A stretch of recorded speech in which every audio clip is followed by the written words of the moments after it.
పురపాలక శాఖ మంత్రి డాక్టర్ నారాయణ జన్మదిన వేడుకలు క్యాన్సర్ ఆసుపత్రిలో సేవా కార్యక్రమాల మధ్య అత్యంత ఘనంగా జరిగాయి. రాష్ట్ర బీసీసీఎల్ ఉపాధ్యక్షుడు మరియు 47-48 క్లస్టర్ ఇన్ఛార్జ్ ధర్మవరపు సుబ్బారావు, 47వ డివిజన్ ఇన్ఛార్జ్ ధర్మవరపు గణేష్ ఆధ్వర్యంలో నిర్వహించిన ఈ కార్యక్రమానికి మంత్రి నారాయణ సతీమణి పొంగూరు రమాదేవి ముఖ్య అతిథిగా విచ్చేశారు.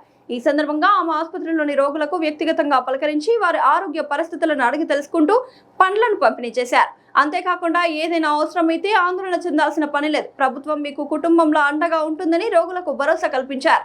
అనంతరం ఇదే వేదికపై 47వ డివిజన్ ఇన్ఛార్జ్ ధర్మవరపు గణేష్ పుట్టినరోజును పురస్కరించుకొని ఆయన చేత కేక్ కట్ చేయించి నాయకులు కార్యకర్తలు ఘనంగా శుభాకాంక్షలు తెలియజేశారు. ఈ కార్యక్రమంలో 47వ డివిజన్ అధ్యక్షులు చెంగయ్య, వివేక్, బాబు, వీరమల్లు చంద్ర, కంచె కృష్ణ, మురళిరెడ్డి, అలేఖ్య, నాగలక్ష్మి, ఉమామహేశ్వరి, రత్నం, రాళ్ల సురేష్, చిరంజీవి పాల్గొన్నారు.